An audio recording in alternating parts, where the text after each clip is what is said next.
बिस्मिल्लाहिर्रहमानिर्रहीम। अस्सलाम वालेकुम स्टूडेंट्स। आज मैं आपके साथ बैड एंड डाउटफुल डेट की थ्योरी डिस्कस करूंगा। चैप्टर हम कर चुके हैं। A good debt is an account receivable debt is clearly identified as collectible with certainty. हम श्योर हैं, यकीन है हमें कि ये बंदा हमारे पैसे लेकर, no accounting treatment is required for इसके लिए तो कुछ भी नहीं किया हमने। A bad debt is an account receivable that has been clearly identified as not being. अब इसका हमें पता चल गया कि इससे पैसे नहीं आने। This implies that a specific receivable needs to be removed from the accounts receivable. एक जंगल में दो खवातीन। So bad debt expense is a sunk cost of doing business. अब बात समझें। With customers on. आज लोग क्यों क्रेडिट पर चीजें नहीं बेचते? वो क्या कहते हैं, यार चीज दुकान में पड़ी हुई है, ये तो तसल्ली है कि मेरी चीज मेरे पास है, मैंने बेच दी उधार पे और बंदा भाग गया, तो मुझे इतनी सारी मेहनत करने का, तो क्या कह रहा है, bad debt expense is a sunk cost of doing, क्योंकि बिजनेस करने का मुझे कोई फायदा नहीं हुआ, क्योंकि मैंने किस पे बेच दिया, उधार पे। तो उधार पे बिजनेस किया और बाद में डेटर पैसे लेकर, तो उसे क्या कहते हैं, bad debt expense. As there is always a default risk. Default risk का मतलब भाग जाएगा, डूब जाएगा, नजर नहीं आएगा, मोबाइल बंद कर जाएगा, शनाख्ती कार्ड चेंज कर जाएगा। इनहेरेंट टू एक्सटेंडिंग क्रेडिट का मतलब क्रेडिट पीरियड जो अलाउ करते हैं, जो उसे उधार का टाइम देते हैं कि इतने दिनों में दे देना। ऑल्दो रेयरली, रेयरली का मतलब कभी कभार, जैसे ये उम्रे पे गया, हजरत अस्वद को बोसा देते हुए ख्याल आया अंसारी के 250 मारे हुए हैं मैंने, वापस आएगा तो पहले इधर आएगा, कितने देगा, लेकिन ऐसा कभी कभार होता है, कभी कभार होता है। तेरा दिल तो है सनम आशना में, तुझे क्या मिलेगा। वो ये बाबरी मस्जिद शहीद हुई थी ना, तो उधर एक बंदे था, इन्होंने रातों रात गिरा दिया, रातों रात गिरा के उस पर रातों रात मस्जिद बना ली, लेकिन नमाजी आ नहीं सके। तो फिर उसने सागर ने कहा था ना, मस्जिद तो बना दी शब भर में, ईमान की हरारत, ये मन अपना पुराना पापी, बरसों में नमाजी बन न सका। आओ, although rarely but a customer whose debt has been, हमने बैड डेट लिख दिया, हो सकता है आए और आकर हमें पैसे दे दे, पे लेटर बाद में दे दे, तो हम क्या कहेंगे, रिडक्शन इन एंट्री बोलो, cash debit bad debt expense.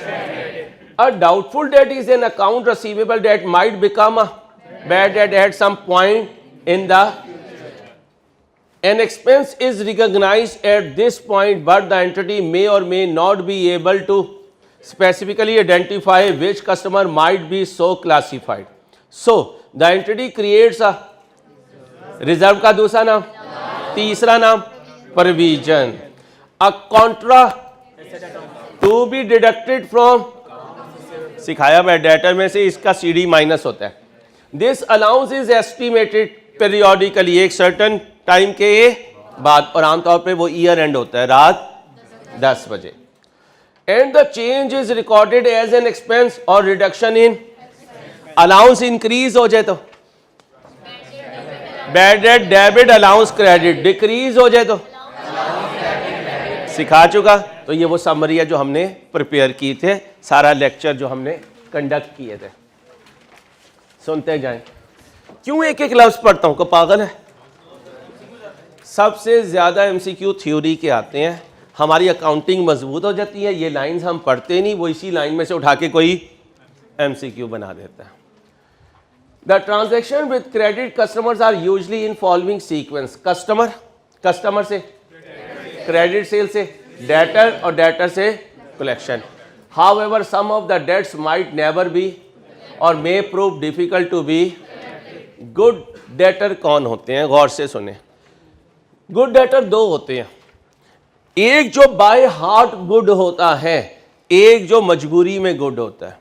यहाँ 5,000 का नोट पड़ा हो, मैं अकेला हूँ तो मैं जेब में डाल लूँगा, इसका मतलब मैं बाय हार्ट गुड नहीं हूँ। अच्छा, यहाँ 5,000 का नोट पड़ा है, तुम सारे देख रहे हो, अब मैं क्या कहूँगा, नहीं नहीं ये मेरा नहीं है, ये किसी का है, इसका मतलब मैं बाय हार्ट गुड नहीं हूँ। आओ, good debtors, it is an amount owed by that the business believes it will have no difficulty in from the।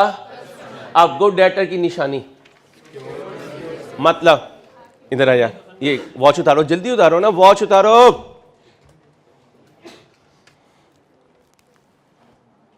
चलो ये पकड़ो, आओ कहो एक हाइलाइटर दे दें उधार पे, लो घड़ी रखवाओ, जब पैसे दोगे घड़ी ले जाना। क्या ले ली मैंने, तो ये मेरा डेटर, अब भाग के दिखाए। अब बताओ बाय हार्ड ईमानदार है, घड़ी ने ईमानदार किया। अगली बात सुनो, मैंने इससे 200 लेने थे, सैफू ने कहा सर 20 रुपए तेरे डूब जाएंगे, उसने पहली प्लानिंग कर लिया, मैंने 20 रुपए है, तो मैं कहता हूं कि चलो 20 रुपए का मैं क्या कर लेता हूं, स्पेसिफिक अलाउंस। कितना, तो फिर गुड कितने रह गए, 200 में से 20 गए, तो remaining balance of for which has been 280 में से 20 रुपए स्पेसिफिक अलाउंस, तो बाकी बचे, तो 180 को मैं गुड गाऊंगा। तीसरी बात बड़ी मजेदार है, देना स्लाइडर, ये मैं तुम्हें बेच रहा हूं 200 रुपए का, तो मुझे घड़ी बेच दो 250 रुपए की। मैंने तुमसे कितने लेने, 200, और तुम्हें कितने देने, तू भाग जा, भाग जाएगा, कोई फायदा ही नहीं। ये देखो, contra receivable and we also owe to for goods और सर्विसेज प्रोक्यूर्ड। प्रोक्यूर्ड का मतलब लेना, सर्विस लेना। अब मुझे बताएं, सैफू से कहे भाग जाए अंसारी के पैसे लेके, तो वो क्या कहेगा, कहां से भाग जाऊं, अंसारी ने मुझसे 200 लेने हैं, लेकिन मैंने अंसारी को, तो भागने में मेरा ही नुकसान है। तो इनको बाय हार्ड ईमानदार नहीं कहेंगे, मजबूरी वाला, ये भी मजबूरी वाला, इसमें वैसे ही मैंने स्पेसिफिक अलाउंस कर लिया। तो by hard good debtors Pakistan में तो नहीं होते, कहाँ नहीं होते। और कमाल है हमारे नबी पाक सल्लल्लाहु अलैहि वसल्लम की हदीस का मफहूम क्या है, मुसलमान सब काम कर सकता है, दो नहीं कर सकता, एक झूठ नहीं बोल सकता, एक धोखा नहीं दे सकता। और नाउज़ुबिल्लाह, अल्लाह माफ़ करे, ये दोनों बुराइयां हमारे अंदर कूट कूट के भर गई। अल्लाह हमें ईमानदार बना दे और सच्चा बना दे, ठीक है, फिर इंशाल्लाह थोड़ी इबादत भी कीमती बन जाएगी। Accounting treatment, the good debt do not require, इनके लिए तो कोई एंट्री नहीं पास करते। अब आ गए शहजादे, it is the part of receivable that the business believes it will never be able to, this may arise due to death. अच्छा, जहां मैंने रीजंस बताई थी वहां बैंकरप्सी बताई थी, इंसॉल्वेंसी बताई थी, वहां दो और लिख लें, डिसऑनेस्टी लिख लें, डिसऑनेस्टी और लिक्विडेशन। I2B वाले ने बताया होगा लिक्विडेशन क्या होती है, डिसऑनेस्टी में भी बैड हो जाता है और लिक्विडेशन में भी। ये लॉ में जाने दें, ये मेरी लाइन नहीं है, जब कभी लॉ पढ़ाऊंगा फिर इसकी टेक्निकल डिफरेंस बताऊंगा। ज़रूरी नहीं होता, I2B में इंट्रोडक्शन टू बिजनेस है, लॉ में इसका मीनिंग कुछ और हो सकता है। जैसे हम कहते हैं रूल्स रेगुलेशन, हम इंग्लिश में दोनों को सेम समझते हैं, लेकिन लॉ में दोनों में फ़र्क होता है। जी बच्चों,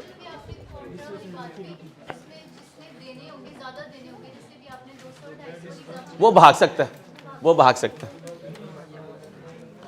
आओ जी, बस वहां पे लिख लें जहां पे financial crisis, insolvency, bankruptcy, liquidation सब कुछ लिखा है। अब आए अकाउंटिंग ट्रीटमेंट, बैड डेट की एंट्री बोले और डेटर।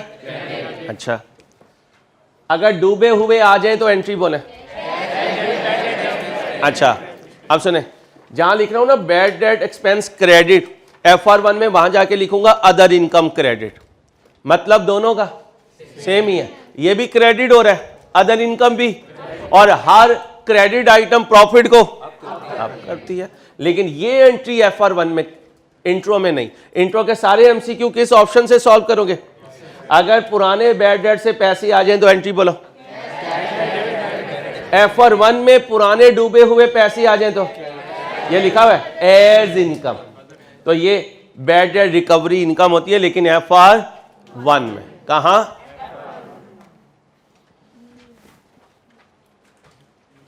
एग्जाम्पल नंबर 1 कर लेना। अब कौन आया? Doubtful debt. ध्यान से सुनो। It is an amount owed by a receivable that the business believes might prove difficult to collect but still hopes to, for example, a disputed invoice with the or past experience that some customers might not pay. आगे accounting treatment. Applying the prudence concept, the assets must not be, these are also charged as an, however, instead of writing off the debtor which would remove it from the, a business sets up an allowance account. The receivable must stay in the accounting record so that the business continue to chase payment. इसलिए allowance कभी debtor के account में नहीं लिखा जाता। क्या बोला? Allowance का अलहदा अकाउंट चलता है डेटर का, और पूरे साल हम डेटर में से अलाउंस माइनस सिर्फ कब करते हैं? बैलेंस शीट डेट भर के इस पर। तो लिखो अलाउंस की कोई एंट्री कभी डेटर अकाउंट में नहीं आएगी। अलाउंस की कोई एंट्री कभी डेटर अकाउंट में नहीं आएगी। क्या कहा? दोबारा बोलो।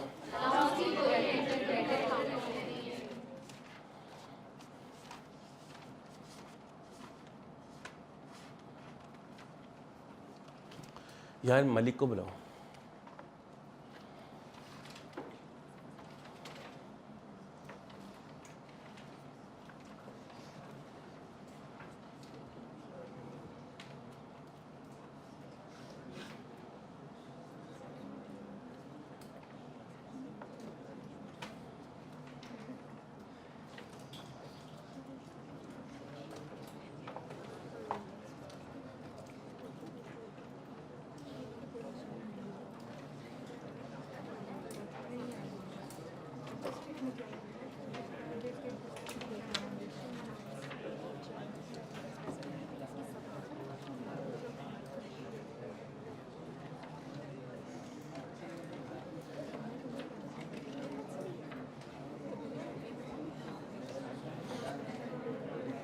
नहीं लड़ना नहीं है बच्चियों, प्लीज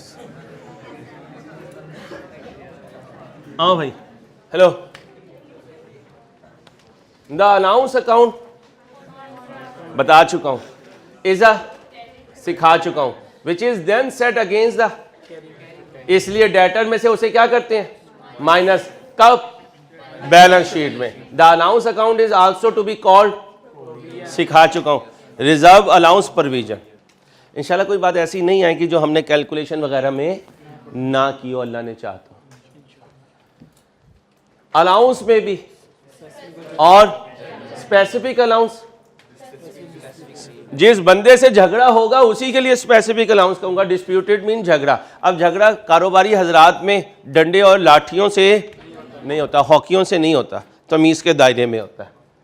डिफिकल्ट डेट का मतलब जैसे पैसे निकलवाना, और आमतौर पे वो शेख होता है। कौन होता है? शेख होता है। शेख है। शेख तुम सीरियस नहीं रहे यार, तुम क्लास में कभी कभार आते हो। किसको?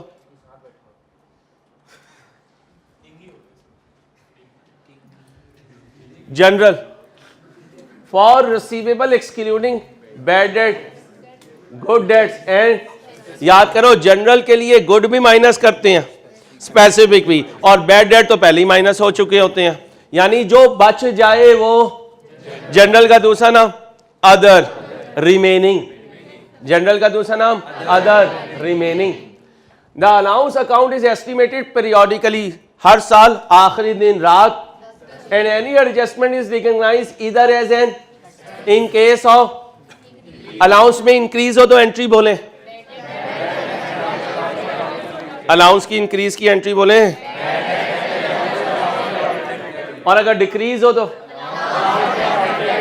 ये इंक्रीज की एंट्री, ये सिखा चुका हूं। ठीक है। अच्छा सुनो, ये बच्चियों को बात समझ में आएगी। ये जब भी खाना बनाने छोटी बहन चली जाए तो सबसे पहले क्या करती है? एक स्टैंड लगाती है किचन में, और उस पर यूट्यूब ऑन करती है, ठीक है। अब आधी बात माँ की मत सुन रही है, आधी वो जो सामने शेफ है उसकी सुन रही है, आधी अपनी बोंगी मार रही है। तो एक खाने में कितनी बोंगियां? 2। माँ जो बता रही है वो सही बता रही है, वो शेफ भी बोंगी मार रहा, कुछ ही बोंगी मार रही। अब वो जो खाना सामने आएगा वो भी बोंगा ही होगा, इसलिए अक्सर हम वो नहीं खाएंगे, जाके बाहर से शवारमा खा के आ जाएंगे। अब पता नहीं जिंदा का है या हाँ, जितना चिकन वो डालते हैं वो अफोर्ड नहीं होता 60 रुपए में, तो समझ जाए हम क्या खा रहे हैं। हाँ भाई,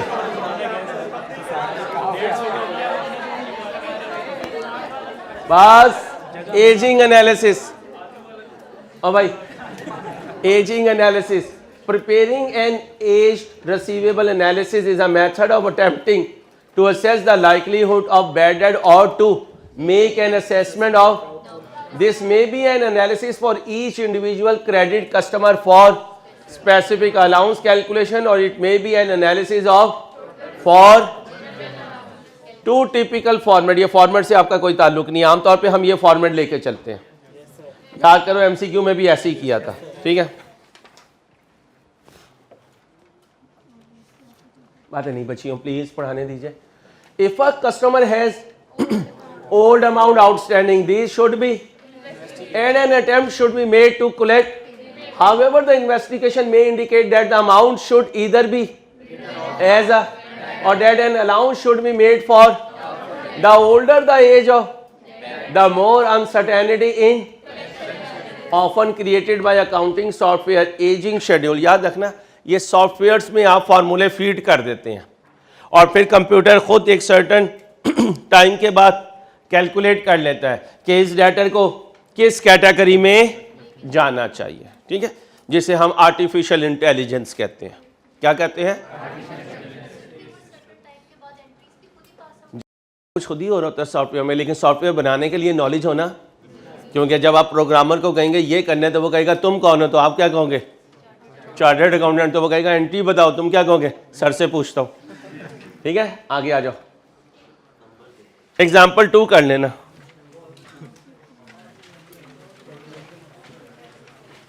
थ्री कर लेना,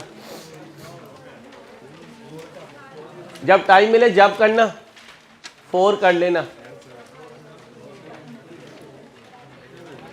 आप सुनो, ओ भाई, जब इनकम स्टेटमेंट बनाते हैं तो जीपी में से क्या माइनस करते हैं? जब बैलेंस शीट बनाते हैं तो डेटर में से, ये डेटर का सीडी, उसमें से अलाउंस का सीडी, बाकी बचा। ओके हो गया, ठीक है। एग्जाम्पल 5 कर लेना। 6 कर लेना, सब पढ़ा चुका हूं अल्लाह के फजल से। 7 भी कर लेना, 8 भी कर लेना, 9 भी कर लेना। 9 ना करना, 9 ना करना, 8 तक कर लेना, 10 कर लेना। एमसीक्यूज आ गए, वो मैंने 50 के 50 आपको। मैं क्यों बड़ी एग्जाम्पल्स में फोकस नहीं करवा रहा? क्योंकि आपके एमसीक्यूज आने हैं और मैंने सारे कॉन्सेप्ट्स आपको दे दिए, इसलिए मैंने कहा कभी फारिग को दिल ना लग रहा हो, बोरियत फील कर रहे हो,